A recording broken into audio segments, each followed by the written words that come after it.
everyone, so today we are going to be looking at a mixture of different elements, and this little short clip is going to be part one of 3 videos based around a real media pastel demo, which I did in Real Pastels first, from the lovely Marla Baggetta, who I've been doing quite a few of her tutorials and demos for quite a while. Her skill and technique with pastels is absolutely amazing, and my love of rather bold colours actually ties in very well with what she likes to do as well. So her techniques kind of really suit what I like to do in pastel.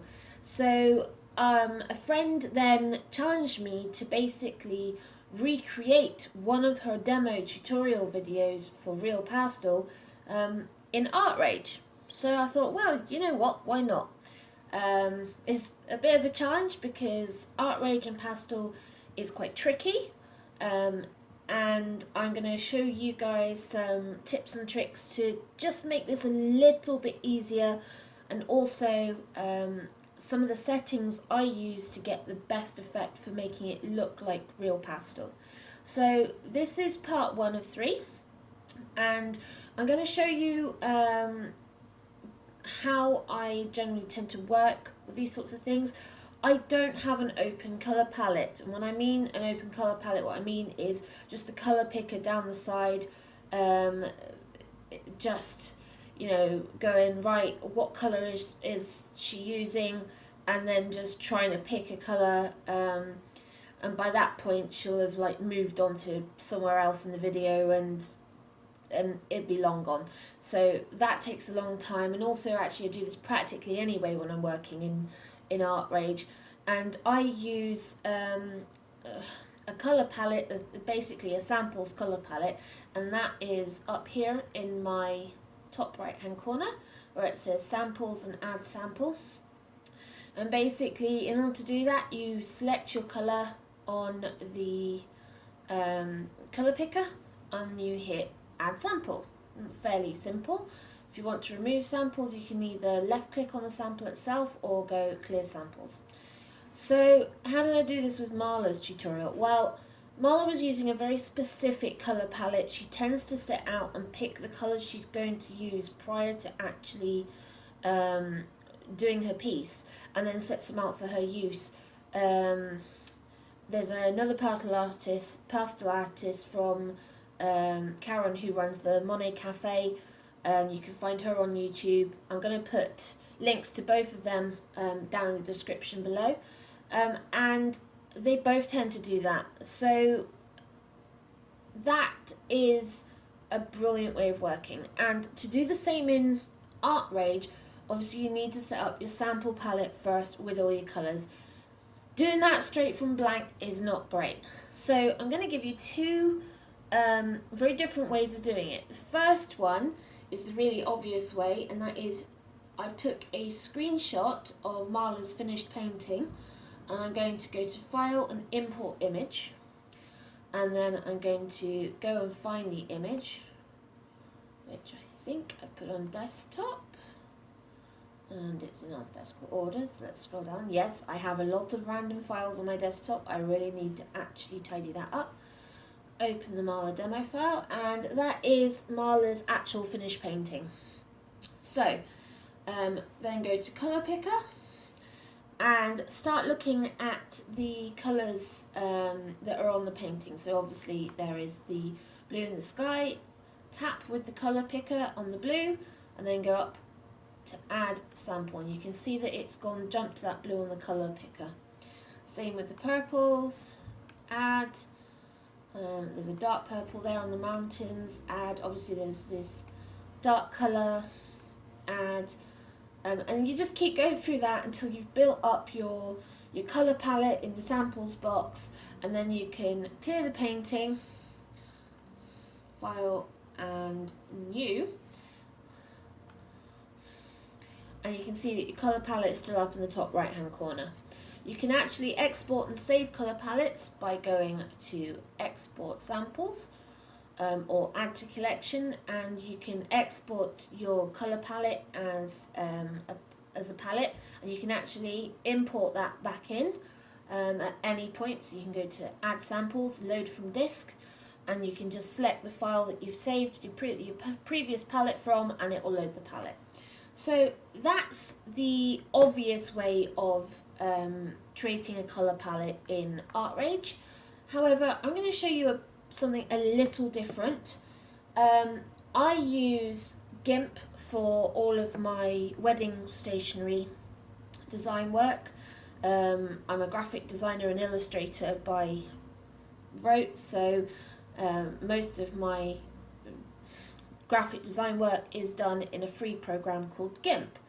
And another digital artist friend of mine actually showed me a way of being able to create colour palettes from an image using Gimp. And I thought, well, that's really interesting. Now, I know that Coral Painter actually has this as a feature within it, certainly from 2017 upwards, and you can basically import your image and then go to palettes and say create palette from image, and it will create the colour palettes from image. Well, Gimp can actually do something exactly the same, and although Artrage can't do it, and same goes for Procreate, Gimp can actually do it for you. So I'm going to go into Gimp.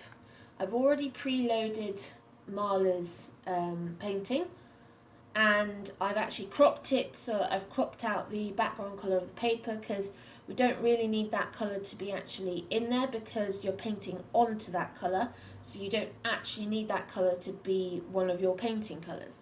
Now we're going to go to up to the top section where you've got all of your controls and menus, and we're going to go to filters. We're going to go down to artistic and water pixels, and straight away, as soon as you load water pixels, you can see it's giving you a very block-like colour palette image of the original image and painting.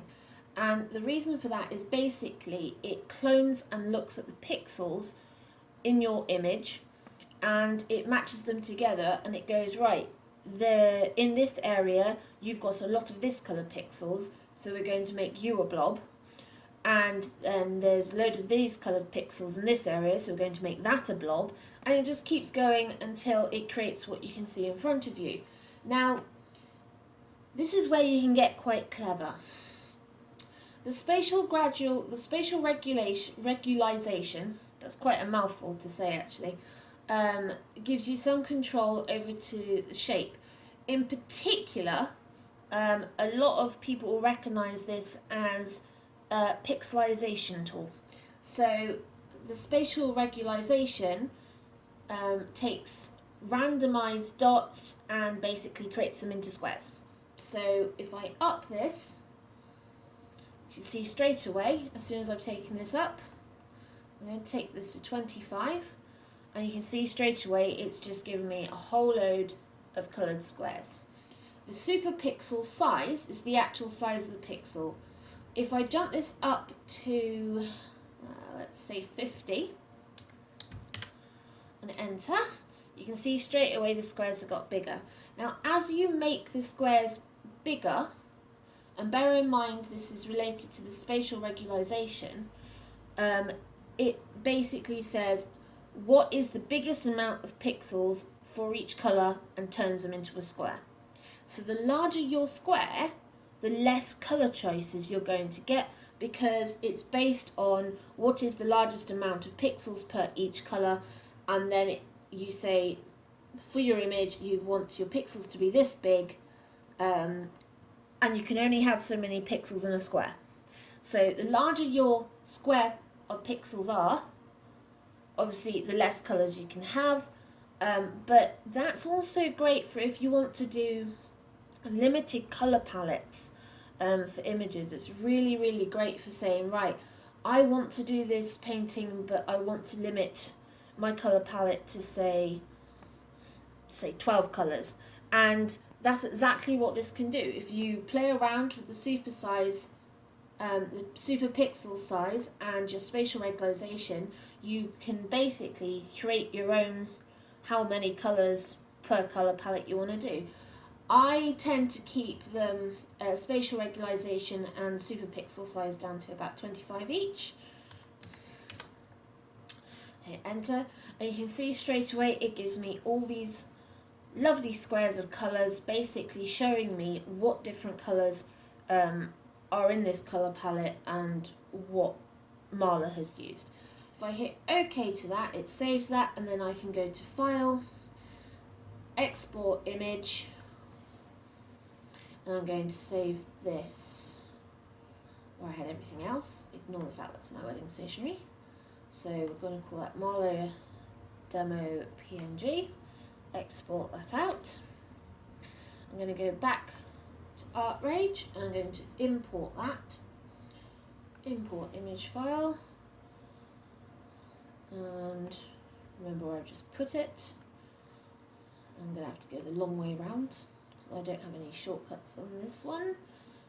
Digital art. Scroll down. Where have you gone? It's in alphabetical order. That really helps. Marla Demo. Open. And there you go. And then again, same process as we did before. We're just picking straight off the image. I can go clear the samples, go to the colour picker and just go right. And just start selecting the squares and saving them to my colour palette. That is a nice and easy way. Bear in mind that if you are colour picking straight from a painted image, you've got colours over the top of colours. Pastels are translucent, so you'll get some of that bleed through, which means that you might not necessarily be picking up the colour that she is actually painting with. You may be actually picking up the colour of one colour over the top of another. By pixelizing it, you actually get a clearer image of what the colours are. Now you can see quite clearly, for example, in this area here, these groups of purples. Well, the likelihood is that it's actually only one purple that's been used, but that purple's been overlaid by other colours or is sitting on top of a darker colour or a lighter colour.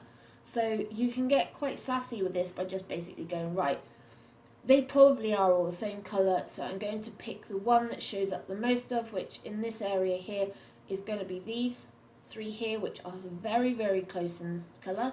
I'm just going to select that one and add sample. And the same here with these kind of, there's this greeny blues, almost kind of like grey turquoises that are going on. They appear in several points. So I'm going to select one that's kind of the medium one and add that. Remember that at any point while you're painting, obviously you can use the colour picker, select the colour from the sample and then use the colour picker to change that tone and colour of that going one way or another. It makes absolutely no difference whatsoever. You've got plenty of options in the colour picker to how you want to do that. But it means that if you don't feel it's quite the colour you want, or if you want it to be a little brighter or a little darker, you can just tweak it. Remember that once you've tweaked it, if you want to continue using that colour, hit add samples so that you've saved it back up to your colour palette. Otherwise it's going to be a nightmare trying to find it again, and you'll just have to use the colour picker and pick the colour back off your own painting. Yeah, quite a mouthful, quite a headache. But there's two very easy ways of being able to get started on a painting demo or tutorial, or even with your own paintings. Just be able to say, right, I'm only going to use these colours, and by limiting yourself you will make the process easier for what you're painting. That's why the colour palette and samples is a brilliant tool to use. I definitely highly recommend it, basically for most pastel work. Watercolours and oil paints, I think you could probably get away with it, but I'll leave that to Steve, he's the expert in that one. So that's the end of part 1. In part 2, I will show you how I achieved getting the pastel look by showing you how to set up your paper. Marla prefers a pastel matte paper. I actually use both pastel matte, which is really expensive, and also Canson Me and Tame Touch for my traditional media pastel work. They're both, pastel matte's very kind of velvety, it's almost like vellum, so it's a very fine sanded paper, and the Canson Touch is also quite fine, but it's probably a medium compared to the pastel matte, which is very, very fine. So it's being able to get that look of seeing the texture through and being able to layer, and that texture still coming through in your layers. So we'll look at that in part 2, and then part 3 will actually be the painting itself, following Marla's tutorial. Like I said, there is a link in the description below to Marla's demo, and also to Karen at Café Monet for the different types of kind of pastel techniques that you may want to look at and have a go with. They're both in the description below. Obviously remember to like and subscribe, and keep your eyes peeled for part 2 and part 3, and hopefully see you guys around for those. Cheers for now!